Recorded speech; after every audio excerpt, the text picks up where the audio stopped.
Oktyabrın 15-də gözlənilən hava şəraiti açıqlanıb. Milli Hidrometeorologiya Xidmətinin məlumatına əsasən Bakıda və Abşeron yarımadasında hava şəraitinin dəyişkən buludlu olacağı, arabir tutulacağı, əsasən yağmursuz keçəcəyi gözlənilir.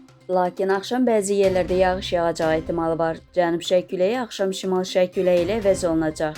Havanın temperaturu gecə 14-17 dərəcə, gündüz 20-23 dərəcə isti olacaq. Atmosfer təzyiqi normadan yüksək 764 mm civə sütunun nisbi rütubət isə gecə 80-85%, gündüz 60-65% olacaq. Azərbaycanın rayonlarında havanın əsasən yağmursuz keçəcək, lakin gündüz bəzi şərq rayonlarında qısa müddətli yağış yağacağı, şimşək çaxacağı gözlənilir. Bəzi yerlərdə arabir duman olacaq, şərq küləyi əsəcək. Havanın temperaturu gecə 9-13 dərəcə, gündüz 19-24 dərəcə isti. Dağlarda gecə 0-4 dərəcə, gündüz 5-9 dərəcə isti olacaq.